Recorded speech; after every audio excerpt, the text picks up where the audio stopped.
আল্লামা দেলোয়ার হোসেন সাঈদী সাহেব উনি অন্তত 20 বছর আগে ওনার আলোচনার ভিতরে তুলে ধরছিলেন আমাদের ব্যাপারে ভারতের যে ভূমিকা, সে ভূমিকা হচ্ছে ওরা আমাদেরকে মেরে ফেলতে চায়, ওরা আমাদেরকে পানিতে মারবে, ওরা আমাদেরকে ভাতে মারবে, ওরা আমাদেরকে শেষ করে দেবে, স্বাধীনতাকে বিপন্ন করে দেবে। এজন্য আজ এই বিশাল জনসমুদ্রের কাছে প্রশ্ন করি, যদি প্রয়োজন হয় আমাদের চির দুশ্মন ভারতের বিরুদ্ধে যদি লড়াইয়ের প্রয়োজন হয়, তোমরা সবাই প্রস্তুত থাকবে। যে ভারত আমাদেরকে পানিতে মারতে চায়, ভারত আমাদেরকে বিভিন্ন দিক দিয়ে ক্ষতি করতে চায়, ভারতের বিরুদ্ধে আমাদেরকে এখনই সোচ্চার হতে হবে। দরকার হয় ভারতের বিরুদ্ধে যুদ্ধ ঘোষণা করতে হবে, কারণ তারা আমাদের উপরে যে নির্যাতনগুলো চালাচ্ছে এইগুলো অমানবিক। কথা বলেন ঠিক কিনা? যাদের ভিতরে মনুষ্যত্ব আছে, যারা মানব কল্যাণে কাজ করে, তারা কখনো এভাবে মানুষকে রাতের আধারে পানি দিয়ে এভাবে মারতে পারে না। কথা বলেন ঠিক কিনা? এই জন্য ভারতকে সজাগ করে দিতে হবে। ভারত যদি আগামীতে এমন কোনো পদক্ষেপ নেয় যে তারা যে কয় জায়গায় বাঁধ তৈরি করে দিয়েছে, আমরাও সেই কয় জায়গায় বাঁধ তৈরি করে দেব। কথা বলেন ঠিক কিনা? তারা যেটা দিয়ে আমাদেরকে মারতে চেয়েছে ওইটাই ওরাই মৃত্যুবরণ করবে। কথা বলেন ঠিক কিনা? এদেশের আপামর জনতার রক্ষা করার জন্যে আমরা প্রত্যেকে পকেটের টাকা দিয়ে, কেউ শ্রম দিয়ে, কেউ সময় দিয়ে, আমাদের প্রবাসী ভাই বোন যারা রয়েছে তারা টাকা দিয়ে বাংলাদেশের বিভিন্ন জায়গায় তারা যেখানে গেট তৈরি করে দিয়েছে, বাঁধ তৈরি করেছে, আমরাও বাঁধ তৈরি করে তাদেরকেও আমরা প্রতিহত করতে চাই। কথা বলেন ঠিক কিনা? এটার মূলে রয়েছে খুনি হাসিনা। সে বিভিন্ন সময় তাদের সাথে চুক্তি করেছে, এই বাংলাদেশের বিভিন্ন ভূখণ্ডগুলো তাদের ব্যবহার করার সুযোগ তৈরি করে দিয়েছে, যার কারণে তারা এই দেশে বিভিন্ন সময় আধিপত্য বিস্তার করেছে। কথা বলেন ঠিক কিনা? তৎকালীন সময় যে সমস্ত আলেমরা তাদের বিরুদ্ধে কথা বলেছে, তারা প্ল্যান করে সেই সমস্ত আলেমদেরকে বিতাড়িত করেছে। কিন্তু এখন জাতি সজাগ হয়েছে। আমরা স্বৈরাচারী সরকার থেকে আমরা মুক্ত যেমন হয়েছি, ভারতের এই সমস্ত নির্যাতন থেকে মুক্ত হওয়ার জন্য যা যা প্রয়োজন সব করতে রাজি আছি। কথা বলেন ঠিক কিনা? আল্লাহ তাআলা আমাদেরকে কবুল করুন, সকলে বলে আমিন। পানির স্তর যেন ঠিক থাকে, আল্লাহ তাআলা সেই জন্য পানির জন্য বিভিন্ন নদী নালা দিয়েছেন। এই পানিগুলো যখন প্রবাহমান থাকে, পানির লেয়ার ঠিক থাকে। কিন্তু তারা কি করেছে? ব্যারিকেড দিয়ে সেখানে বিদ্যুৎ উৎপাদন করতেছে, সেই পানিগুলো দিয়ে তাদের সেচ কাজে ব্যবহার করতেছে। আর বর্ষা মৌসুমে যখন মেঘালয় সহ বিভিন্ন অঞ্চলে যখন পর্যাপ্ত পরিমাণ বৃষ্টি হচ্ছে, এই বন্যা কবলিত পানিগুলো তারা আমাদেরকে না জানিয়ে রাতের আধারে এই পানিগুলো তারা ছেড়ে দিচ্ছে। একজন ব্যক্তি লিখছেন, কুমিল্লার গোমতী নদীর আশেপাশের মানুষ সজাগ থাকুন, কারণ ভারত সরকার ত্রিপুরা ডুম্বুর গেট খুলে দিয়েছে। এটা খোলা হয়েছিল 1993 সালে, আর সেটা আবার 2024 সালে তারা খুলেছে।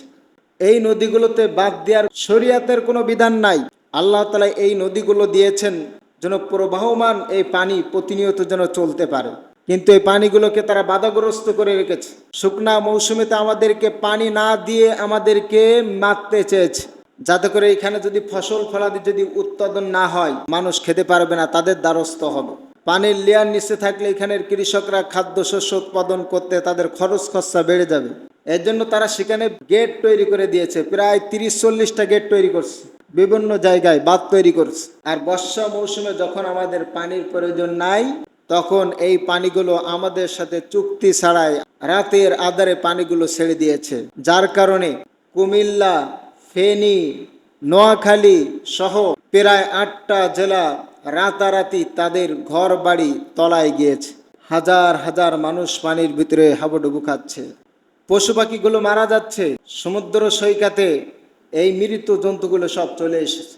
আমাদের কত ভাই রাতে ঘুমানো অবস্থায় ছিল, কত ছোট্ট ছোট্ট বাচ্চা, তাদেরকে বাঁচানো সম্ভব হয়নি। আমি ফেসবুকে যখন এগুলা দেখছিলাম, চোখের পানি রাখতে পারছিলাম না। ছোট্ট ছোট্ট বাচ্চা মারা গিয়েছে, কেউ তার বাবাকে কাঁধে করে নিয়ে যাচ্ছে, কেউ তার মাকে কাঁধে করে নিয়ে যাচ্ছে, কেউ পশু পাখিগুলোকে নেয়ার সুযোগ পাচ্ছে না, সব হাউমাউ করে কান্নাকাটি করতেছে। 1তলা 2তলা পর্যন্ত পানি উঠে গেছে। বুঝতে পারছেন? ভারত আমাদের উপরে নির্বিচারে আমাদেরকে নির্যাতন করে যাচ্ছে, প্ল্যান করে। এখন আমাদের দায়িত্ব হলো, আমাদের যে সমস্ত ভাই বোনেরা যারা মানুষ যে ধর্মেরই হোক না কেন, তারা তো বাঙালি, তারা তো এদেশের বসবাস করে, তারা আমাদের ভাই। মুসলিম অমুসলিম যারা যেখানে আছে, এই 8টা জেলাসহ বিভিন্ন জায়গায় যারা পানিতে হাবুডুবু খাচ্ছে তাদেরকে উদ্ধার করতে হবে। কথা বলেন ঠিক কিনা? উদ্ধার করার জন্য অলরেডি বিভিন্ন সংস্থা সেখানে কাজ করতেছেন। বিশেষ করে সেনাবাহিনী বিশাল ভূমিকা রেখেছেন আমাদের বাংলাদেশের মানুষের জন্য।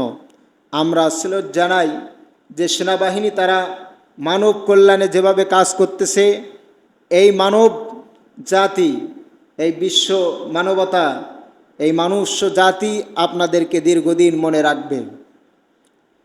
তারা অক্লান্ত পরিশ্রম করে দিনরাত তারা তাদের পাশে তাদের উদ্ধার কাজ তারা করতেছেন। এরপরে আরও অনেকগুলো সংস্থা কাজ করতেছেন, তার মধ্যে অন্যতম হলো আস-সুন্নাহ ফাউন্ডেশন। তারা ইতিপূর্বে সেখানে বহু ত্রাণ সামগ্রী নিয়ে হাজির হয়েছেন, কিন্তু ত্রাণ সামগ্রী দেওয়ার চেয়ে সেখানে বড় ইম্পর্টেন্ট বিষয় হয়ে দাঁড়িয়েছে তাদেরকে উদ্ধার করা। সেখানে স্পিরিট বোট, নৌকা, বিভিন্ন জিনিসপত্র নিয়ে তাদেরকে উদ্ধার কাজ চলতেছে। কেউ গাছের মাথায় পর্যন্ত উঠে গেছে একটু বাঁচার জন্য, কেউ 2 তলা ছাদের উপরে, কেউ বাড়ির চালের উপরে। এইভাবে মানুষ সেখানে একেবারে নিরহ অবস্থায় রয়েছে, তাদেরকে উদ্ধার কাজ চলতেছে। বিশেষ করে আস-সুন্নাহ ফাউন্ডেশন, আপনারা জানেন এই স্বৈরাচারী সরকারকে উৎখাত করার জন্যে বাংলাদেশের সকল ছাত্রছাত্রী এবং জনসাধারণ মানুষ মাঠে নেমেছিল। তাদের উপরে নির্বিচারে গুলি করা হয়েছে, যার কারণে অনেক মানুষ শাহাদাত বরণ করেছেন, আবার অনেক মানুষের হাত পা চোখ কান এভাবে ন্যাংলা হয়েছে। তাদেরকে হসপিটালে আমাদের অন্তর্বর্তী সরকার ডক্টর ইউনূস সাহেব তিনি সেগুলোকে তত্ত্বাবধান করতেছেন। তার পাশাপাশি আস-সুন্নাহ ফাউন্ডেশন থেকে তাদেরকে 5 কোটি টাকার মতো তাদের ফ্যামিলিগত ত্রাণ দেওয়া হয়েছে। আরও 5 কোটি টাকার কার্যক্রমের ব্যাপারে তারা প্রতিশ্রুতি দিয়েছে, মোট 10 কোটি। সে ব্যাপারেও কাজ চলতেছে সেখানে। এরপরে আস-সুন্নাহ ফাউন্ডেশন থেকে যে 8টা জেলার মানুষ পানির ভিতরে হাবুডুবু খাচ্ছে তাদেরকে উদ্ধার কাজে তারা বিভিন্ন স্পিরিট বোট, বিভিন্ন রকম সামগ্রী নিয়ে তাদের পাশে দাঁড়িয়েছেন। এমনকি তাদেরকে ত্রাণ দেওয়ার জন্য চাউল, ডাউল, তেল, তাদের প্রয়োজনীয় সেলাইন সহ অন্যান্য সামগ্রী দিয়ে সেখানে প্যাকেটজাত করে তাদের কাছে পৌঁছানোর চেষ্টা করতেছেন।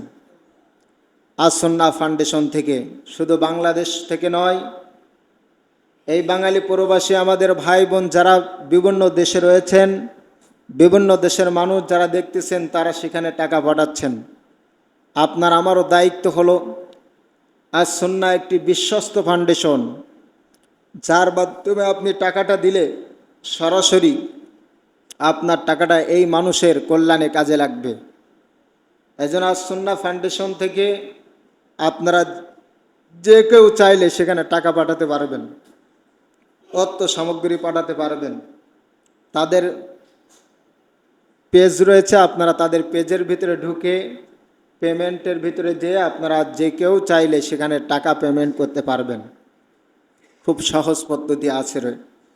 যারা এভাবে দিতে পারবেন আলহামদুলিল্লাহ, যারা এভাবে পারবেন না, যারা ইন্টারনেট ভালো বোঝে, যারা ফোন সম্পর্কে ভালো বোঝে, যারা ফেসবুক মেসেঞ্জার বোঝে, বিশেষ করে এই টাকাগুলো বিশ্বস্ত ব্যক্তি যারা নিজেরা পৌঁছায় দেবে, তাদের মাধ্যমে আপনারা টাকা পয়সা দিয়ে এই বন্যা কবলিত আমাদের ভাই বোনদেরকে সহযোগিতায় আপনারা আগে আসবেন, এটা আমি আশা করি।